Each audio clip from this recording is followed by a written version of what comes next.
Break के बाद एक बार फिर आप सभी का स्वागत है। और हमने अब तक चर्चा की कि किस तरीके से तर्पण का महत्व है पितृपक्ष में, पितृदोष का क्या असर पड़ेगा, कौन सी राशि पर इसका असर पड़ेगा, कुंडली में कैसे इसकी पहचान की जा सकती है। अब चर्चा को आगे बढ़ाएंगे और मैं सारिका जी आपके पास आना चाहूंगी।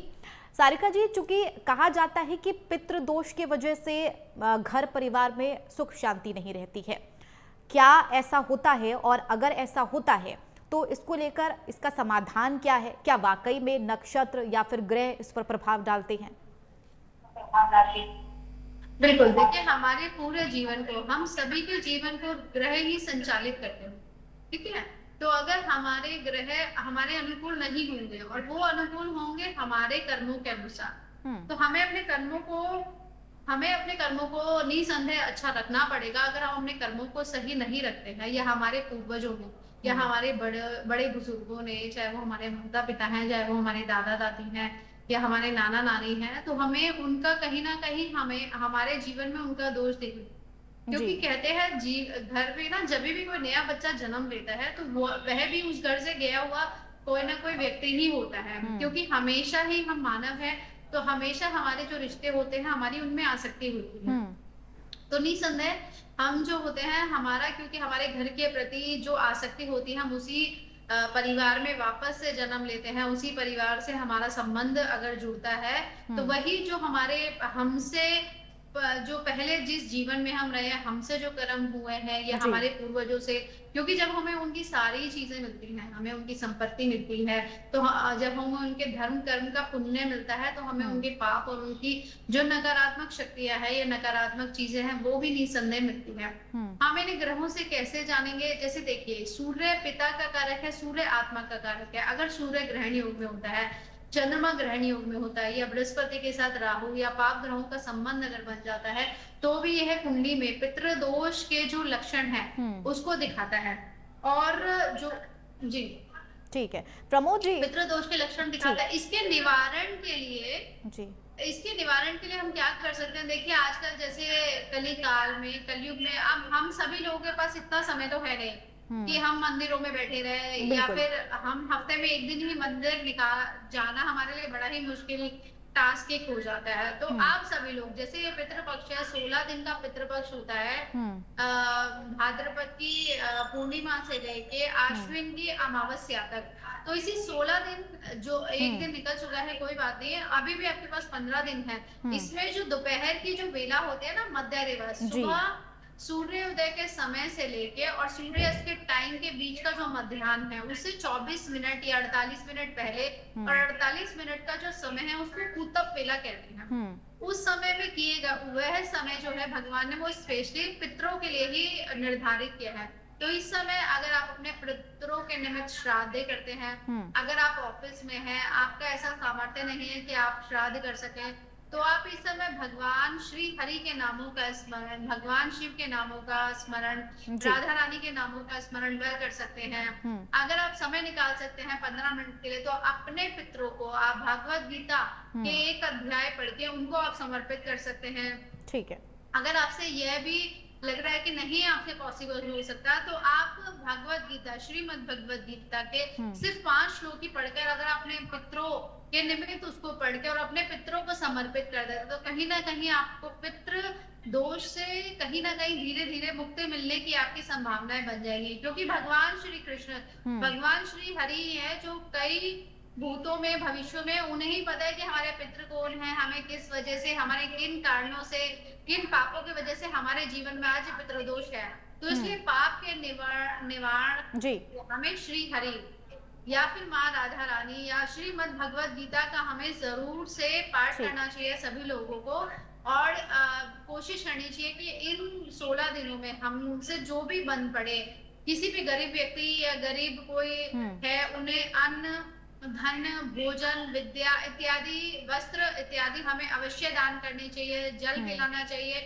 और जो भी हमारे पास असहाय लोग आते हैं, तो हमें उनकी निसंदेह सहायता करनी चाहिए और भगवान से प्रार्थना करनी चाहिए कि हमारे पितरों को मुक्ति मिले और वह संतुष्ट हो, ताकि हमारे ऊपर उनकी कृपा बनी रहे। ठीक है प्रमोद जी, पितृपक्ष में अगर ग्रहों की स्थिति बदलती है तो आप इसको कैसे देखते हैं? और अगर, चूंकि कहा यह भी जाता है कि ग्रहों की स्थिति बदलने से शुभ और अशुभ के परिणाम जल्दी मिलते हैं, क्या इसका असर वाकई में होता है? ग्रह का बदलाव देता है। सबसे तेज गति से चलने वाला ग्रह है चंद्रमा, जी। जो अक्सर 54 घंटे में राशि परिवर्तन कर लेता है, यानी 2.25 दिन में राशि परिवर्तन कर लेता है। तो निश्चित सी बात है कि लगभग सप्ताह में बदलाव तो ग्रहों का होता ही रहता है। महीने में अलग अलग ग्रहों का अलग अलग मतलब है, उनका बदलाव होते रहते हैं। मंगल का अपना है, शुक्र का अपना है, किसी का 1.25 महीने, किसी का सूर्य का 1 महीने का होता है, मंगल का भी 1.25 महीने होता है, गुरु का 13 महीने। तो ऐसे ग्रहों का बदलाव भी होता रहता है। और जब बदलाव होता है तो कहते हैं ग्रहाधीनम जगत सर्वम, ग्रहाधीनम नराधरः। ग्रहों के अधीन पूरी सृष्टि चल रही है। यहाँ सृष्टि में जितने भी, चाहे मानव हो, दानव हो, पहाड़ है, पर्वत है, नदियां है, प्रकृति है, ये ग्रहों के अधीन है और ये अपना अपना काम करती रहती है। बड़े बड़े ग्रहों के बदलाव जो है चंदा जी, ये होता रहता है। इसमें कोई बहुत बड़ी बात नहीं है। क्या ग्रह का बदलाव, अभी ग्रह का बदलाव ही तो है। अभी भगवान सूर्य कन्या राशि में चल रहे हैं, ये बदलाव एक पितृपक्ष आया। ऐसे जब वो क्या नाम तुला राशि में जाएंगे, वृश्चिक में जाएंगे, धनु में जाएंगे। अब धनु में जाते हैं तो उस समय आप देखते हैं कि जब बदलाव होता है तो खरमास का समय होता है, 14-15 दिसंबर से लेकर 14-15 जनवरी के आसपास का समय होता है, खरमास कहते हैं। बदलाव चलता रहता है और जब बदलाव होता है तो आप देखिए कि 2025 इस तरह से खतरनाक गया है, इतना मतलब संकटकारी संकट के साथ बीता है कि चाहे वो पेड़ पर पक्षी हो, पशु हो, पर्वत हो, पहाड़ हो, नदियां हो, व्यक्ति है, और यहाँ तक जो टेक्नोलॉजी है, बड़ी बड़ी दुर्घटनाएं, हवाई दुर्घटनाएं हुई, पर्वत पर आप बैठ गए कई जगह। अभी एक वैष्णो देवी के रास्ता वहां पर बर्फ पड़ा हुआ है, वैष्णो देवी पहाड़ के गिरने की भी कई सारी खबरें आई हैं, बहुत सारी जगह बादल फट रहे हैं। ये ग्रहों का बदलाव है। ठीक है। जब अभी आप देखिए कि 19 मई के बाद जब मंगल केतु का योग आया, तब से बहुत ज्यादा ही बहुत कुछ हो रहा है, इतना काम कर रही है। और अभी 2025 का जो लास्ट है, यानी इसके बाद भी बहुत सारी चीजें होंगी। अब आप देखिए कल था चंद्र ग्रहण, अभी पितृपक्ष के समाप्ति के दिन यानी अमावस के दिन होगा सूर्य ग्रहण। पितृपक्ष के प्रारंभ में, पितृपक्ष के बाद में ग्रहों की अपनी गतियां हुई, और ग्रहों की गतियां ये है जो चंद्र ग्रहण सूर्य ग्रहण हो रहा है। इसका परिणाम ये होगा कि आने वाले समय में बहुत सारे ऐसी प्राकृतिक आपदाएं, राजनीतिक चीजें होंगी, बदलाव होंगे, ऐसी चीजें होंगी। ये ग्रहों के परिवर्तन का फल है चंद्र जी। ठीक है राकेश जी, पितृदोष को लेकर हमने चर्चा किया कि पितृदोष के होने पर आपको क्या करना है, क्या नहीं करना है, लेकिन मैं आपसे ये जानना चाहूंगी, जिनके पास जन्म कुंडली नहीं है, उन्हें इस बात को लेकर कैसे ज्ञात हो कि उनके जीवन में पितृदोष है या नहीं? देखिए, दो चीजें हैं। पितृदंड पितृदोष को जानने का सबसे आसान तरीका है कुंडली या कुंडली की होने की जरूरत ही नहीं है। विशेष रूप से कुछ सांकेतिक भाषाओं को यहाँ पर जो है शब्दावली में जो है वर्णन मिलता है, जैसे कि घर में कुंवारी कन्या हो, लंबे समय तक विवाह ना हो रहा हो, संतान हो, उसको बार बार रोग हो जा रहा हो, परेशानी हो रही हो, ऋण का भाव, कर्ज का भाव बढ़ रहा हो, आमदनी होते हुए, कमाई होते हुए भी अगर जो है कर्ज का भाव बढ़ रहा है, तो आप समझ जाइए कि विशेष रूप से यहाँ पितृभाव पीड़ित है, पितृऋण या पितृदोष का प्रभाव है। साथ ही साथ विशेष रूप से अगर संतान उत्पत्ति में बार बार जो है बाधा आ रही हो, रुकावट आ रही हो, गर्भ से संबंधित समस्याएं आ रही हो, तो समझ लीजिए कि अभी आपके घर में कोई ऐसा है जो अकाल मृत्यु या जो है अल्पायु मृत्यु हुआ है, जो अभी पितृ योनि में ही नहीं आया। देखिए, दो चीजें हैं चंदा जी। लोग कहते हैं कि जैसे सामान्य रूप से मर गया कोई और उसका जो है अंतिम क्रिया हो गई, तो लोग तुरंत उसको पितृ समझने लगते हैं। हर आत्मा का जो है एक योनि का एक समय है, उसमें ट्रेवल टाइम है, उस योनि में उसको उतने समय में रहना ही पड़ेगा। यही एक कारण था कि वार्षिक पिंड दे करके बरखी करने का 1 वर्ष में विधान था, और इससे भी हटकर मैंने जो शोध किया है, बरखी जो थी 12वें वर्ष की जाती थी। लेकिन आज के समय में आप देखिए कि लोग उसी दिन और उसके अगले दिन जो है वह प्रथा पूरी कर देते हैं, वार्षिक पिंड दे देते हैं और अपनी जिम्मेदारियों से मुक्त हो जाते हैं। तो अगर आपके पास इतना समय नहीं है, 1 वर्ष बर्ताव का समय नहीं है, तो आप कम से कम जो है अगर यह संकेत दिख रहे हैं, बीमारी है घर में, बेवजह के तनाव हैं और ना चाहते हुए भी कानूनी मुद्दे आपको परेशान कर रहे हैं, तो आप समझ जाइए कि आपके पितृ पीड़ित हैं। और राकेश जी, और आपके मंच से मैं बताना चाहूंगा, राकेश जी क्या ऐसा भी है, ठीक है राकेश जी, क्या ऐसा भी है कि अगर पितृदोष है तो क्या किसी विशेष मंत्र या श्रोत का जाप किया जाए तो वो दूर हो जाए? देखिए, सबसे सर्वोत्तम तरीका है विशेष रूप से यहाँ पर पितृ गायत्री मंत्र का या ब्रह्म गायत्री मंत्र।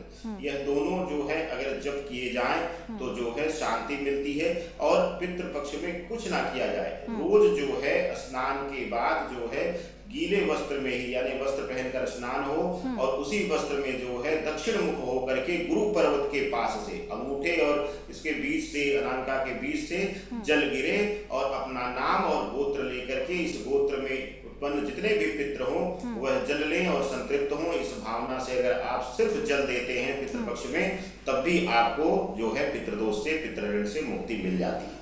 ठीक है सारिका जी, क्या आप ये मानती हैं, क्योंकि आपने भी ये कहा कि आजकल लोगों के पास समय बहुत कम है, क्या आप ये मानती हैं कि आने वाली नई पीढ़ी, चूंकि जो परंपराएं हैं वो चाहे श्राद्ध को लेकर हो, तर्पण हो, पिंडदान हो, वो इनसे दूर होती नजर आ रही है? क्या आपको ऐसा लगता है कि नेगेटिव इम्पैक्ट पड़ेगा ज्योतिष के अनुसार इसका? बिल्कुल, देखिए हमारे जीवन में अगर आप ये देखिए कि 365 दिन में अगर भगवान ने 16 दिन सिर्फ पितरों के निमित्त दिए हैं, तो ऑब्वियस सी बात है कि उनका हमारे जीवन में बहुत प्रभाव है। उससे अलग भगवान ने पूरे साल में 12 अमावस्याएं पितरों के लिए दी है, तो ऑब्वियस सी बात है कि उनका कहीं ना कहीं हमारे, जैसे देखिए एक एग्जाम्पल के तौर पे अगर हमारे कोई बड़े कोई नेगेटिव चीज करते हैं तो जीवन भर हमें उसके बातें सुनने पड़ती हैं कि आपके बुजुर्गों ने या आपके बड़ों ने ये नकारात्मक चीज की, तो हमें वो सुन के गिल्ट फील होता है जी। तो बिल्कुल है, जो हमारे पितरों के निमित्त जो कर्म हुए हैं, क्योंकि उनकी सारी चीजें हमें मिलती है, उनकी संपत्ति हमें मिलती है, उनका आशीर्वाद हमें मिलता है, तो बिल्कुल जो उनके द्वारा दुर्व्यवहार हुए तो उनकी कहीं ना कहीं वो ब्लेसिंग्स कह लो या नेगेटिव चीजें कह लो, वो भी तो हमें मिलेंगी। तो जैसे जो नई पीढ़ी है, इसका मैंने वही कहा ना कि समय का भी अभाव है, फिर आज की जो जीवन है इसमें भागदौड़ इतनी ज्यादा है, तो हम इतना भी नहीं कर सकते हो, तो हम अपने ही स्थान पर बैठे बैठे अगर पॉसिबल है तो भगवत गीता का, श्रीमद् भगवत गीता का अगर पाठ भी करके हम अपने पितरों को समर्पित कर देते हैं। इस समय हम सूर्य, इन 16 दिन सूर्य को जल अगर प्रदान करते हैं, काले तिल डालकर, कुशा डालकर, सुबह के समय या दोपहर में अगर पॉसिबल है कुतप वेला में, और इस समय अगर हम घर पर भी पूजा नहीं कर सकते तो हम किसी भी पशु को अगर हम कुछ खाने के लिए दे देते हैं, किसी भी ऐसे व्यक्ति को जिसके पास संसाधन नहीं है उसको भोजन सामग्री इत्यादि दान में दे देते हैं, श्रीमद् भगवत गीता का पाठ करते हैं, या फिर अपने पितरों के प्रति इस समय अगर हम कोई भी ऐसा कार्य करते हैं जिससे कि हमारे पितरों को तृप्ति मिलती है, तो भी हम कहीं ना कहीं पितृ दोष से मुक्त होते हैं। और नई पीढ़ी को ये चीज अपना थोड़ा समझनी पड़ेगी कि अगर वो इस चीजों से नहीं उभरेंगे तो आगे आगे तो कलयुग का प्रभाव और ज्यादा होगा। अगर इस समय आप थोड़ी भी जीवन में पूजा पाठ, क्योंकि जब आप पूजा पाठ को स्थान देते हो तो कहीं ना कहीं अपने जीवन में आप जुपिटर, बृहस्पति को स्थान दे रहे हैं, तो जब आपके जीवन में जुपिटर, आपके जीवन में गुरु नहीं रहेगा तो फिर आपके जीवन में शुभता कैसे आएगी? तो शुभता लाने के लिए गुरु, चाहे वह हमारे जीवन में हमारे अध्यापक के रूप में, हमारे आध्यात्मिक गुरु, और चाहे हमारे ग्रहों के रूप में जुपिटर बृहस्पति के रूप में है, क्योंकि जो बृहस्पति है वही कहते हैं ना कि आपने सुना भी होगा पुरानी कहानियों में कि जब भी राजा इंद्र का बुरा समय आता था या जब कभी भी, तो उनसे ज्यादातर अपने गुरु बृहस्पति की अवहेलना होती थी। तो इसलिए अगर हमारे जीवन में बड़े बुजुर्ग हैं, हमारे जीवन में गुरु हैं, हमारे जीवन में धर्म है, और धर्म ही हमेशा हमारी रक्षा करता है, तो इसलिए चलो बहुत बड़ा तो नहीं कि आप रोज मंदिर जाइए या बहुत बड़े बड़े अनुष्ठान कीजिए, हाँ, लेकिन जब समय मिले साल में 1 या 2 समय आप जरूर अनुष्ठान कीजिए अपने पितरों के लिए, अपने परिवार के लिए, देवी देवताओं के लिए। और जैसे पितृपक्ष है तो इसमें भगवत गीता का पाठ मैं जरूर कहूंगी कि सभी लोग पढ़े और अपने पितरों को उसे समर्पित करें, तो इससे कहीं ना कहीं उनके पितृ संतुष्ट होंगे, और उनके पितृ संतुष्ट हो गए, निसंदेह उन्हें आशीर्वाद देकर ही जाए। ठीक है प्रमोद जी, पितृपक्ष में अगर श्राद्ध का जिक्र हम कर ही हैं, क्या श्राद्ध सभी को करना जरूरी है? या फिर जो पितृपक्ष वाले हैं वही कर सकते हैं? और एक सवाल ये भी है, चूंकि कई लोगों के मन में ये संशय भी होता है कि जिनके माता पिता जीवित है, क्या वो भी श्राद्ध कर सकते हैं? चंदा जी, एक बात बताइए, ये जो शरीर हमारा है जी, ये शरीर किसने दिया हमें? देवताओं ने या पितरों ने? ये शरीर दिया हुआ है पूर्वजों का। अगर परदादाजी नहीं, दादाजी कहाँ से आते? दादाजी नहीं होते, पिताजी कहाँ से प्रकट होते? और पिताजी ने नहीं हो तो हमें जन्म कौन देता? तो शरीर ये हमारे पूर्वजों का दिया हुआ है। और ऐसा एक आध्यात्मिक और ऐसा एक स्वरूप, आत्मा ईश्वर का अंश है, शरीर माँ और पिता का अंश है। जो माँ 9 महीने गर्भ में अपने पालन करती है, अंश पिता का होता है। तो यह शरीर दिया हुआ पूर्वजों का है, इसलिए हमें, चाहे हम किसी भी एज में हैं, किसी भी उम्र में हैं, हम कोई भी, हम धनवान हैं, हम निर्धन हैं, हम मध्यम श्रेणी के हैं, लेकिन पितरों के निमित्त 16 दिन तक किया गया कार्य करना ही चाहिए। इसमें कोई विकल्प नहीं है कि हाँ जी हम नहीं कर पा रहे, हमें ज्ञान नहीं है। ज्ञान नहीं तो ज्ञान लीजिए, जो उस विषय में जानकार उससे पूछ लीजिए, समझ लीजिए, और ज्ञान लेंगे तो तभी फायदा होगा। और ये नहीं कि हाँ हमने तो नहीं कर पाए कि हमें ज्ञान नहीं था, जानकारी नहीं थी। क्योंकि अगर नहीं करते हैं चंदा जी, आज की जो पीढ़ी है वर्तमान, विशेषकर 2000 के बाद की जो पीढ़ी है, इनके अंदर कितने लोग एग्रेसिव होते हैं, मतलब बात क्रोध आना, चिड़चिड़ापन रहना, ये अक्सर चीजें हो रही। कहाँ से स्वभाव कहाँ से बनता है? तो कहीं न कहीं जब हम अपने पितृ कर्म से दूर होते हैं तो ऐसे आदतें या स्वभाव बनने लगता है, धीरे आने लगता है। और यही चीजें आगे आने वाली, पहले ऐसा चलता रहा तो आने वाले समय में आने वाली जो पीढ़ी होगी वो बिल्कुल दूर होगी। क्योंकि वर्तमान से भविष्य है। अगर आज हम अपने सत्कर्मों से दूर हैं, अपने कर्मों से दूर हैं, परंपराओं से दूर हैं और दूर होते जा रहे हैं, तो भविष्य तो निश्चित बात है कि दूर हो जाएगा। इसलिए वर्तमान को संभालना बहुत जरूरी है, बहुत आवश्यक है। और निवेदन और भी है, समाज से भी, माता पिता से भी, कि जो आज के माता पिता है अपने बच्चों को संस्कृति जरूर दें। स्कूल में पढ़ाइए, अंग्रेजी खूब पढ़ाइए, शिक्षा दीजिए, लेकिन आपकी अपनी संस्कृति, अपनी सभ्यता, अपनी परंपराओं को जीवित रखिए। अगर मैंने मेरी एज में 45 की है, मैं अपने पिताजी को, माता जी को रोज प्रणाम करता हूँ, सिर रख के प्रणाम करता हूँ। रामायण में कहते हैं कि प्रातः काल उठ के रघुनाथा, माँ तो पिता गुरु नाम ही माता। अगर ये मैं कर रहा हूँ तो बिल्कुल है कि मुझे अपने बच्चे पढ़ना नहीं पड़ेगा, वो करेगा।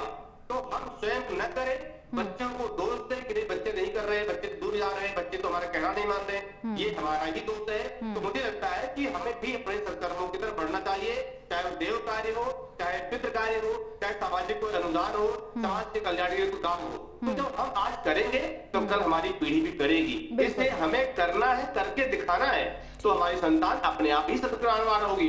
ये नहीं कि हमने क्रिश्चियन स्कूल पढ़ा दिया, बच्चा अंग्रेजी पढ़ गया, बहुत बड़ा हो गया, बाद में वही बच्चा माता पिता को वृद्धाश्रम में डाल देगा। और यही हो रहा है चंदा जी। बड़ी बात कड़वी है कि सत्य है। तो मुझे लगता है खूब पढ़ाइए, लेकिन संस्कार से तोड़िए मत, अपने संस्कार से जोड़े रखिए। आधा घंटा 1 घंटा समय दीजिए, अपने पितरों के बारे में, पूर्वजों के बारे में, परंपराओं के बारे में जरूर बताइए। नहीं बताएंगे तो कल वृद्धाश्रम में मिलेंगे। इसलिए बहुत जरूरी है संस्कृति का जानकारी रखना। और जन्म होते ही 3 ऋण होते हैं, देव ऋण, ऋषि ऋण और पितृ ऋण। ये हमारे ऊपर होता ही होता है। जन्म इसीलिए हुआ है हमारे संसार में। देवता, देव ऋण देवताओं की पूजा पाठ से, और ऋषि ऋण समाज कल्याण की काम करके, और पितृ ऋण जब माता पिता जीवित हो उनकी सेवा किया जाए, मरणोपरांत उनके जाने के बाद उनके उद्देश्य से, चाहे श्राद्ध हो, तर्पण हो, गंगा स्नान हो, अमावस का सत्कर्म हो, ये जरूर करना चाहिए। बिल्कुल, इस परंपरा को छोड़ना किसी को भी नहीं है, चाहे वो नई पीढ़ी हो या फिर पुराने की अगर बात की जाए। आप सभी का बहुत बहुत शुक्रिया इस खास चर्चा के लिए। प्रमोद जी आपका, सारिका जी आपका भी, और बहन जी आपका, और राकेश जी आपका भी बहुत बहुत शुक्रिया। तो पितृपक्ष में क्या करें क्या ना करें, इस पर हमने आपको बाकायदा हर एक सवालों का जवाब दिया। पितृदोष को लेकर भी जानकारी दी कि इस दौरान आपको क्या करना है, क्या करने से आपको बचना है। वो चाहे नई पीढ़ी हो या फिर कोई भी हो, हर एक को श्राद्ध करना है, पिंडदान करना है, क्योंकि पितृपक्ष में दान करना बेहद शुभ माना जाता है। फिलहाल के लिए मेरे साथ इतना ही। आप देखते रहिए प्राइम न्यूज़। नमस्कार।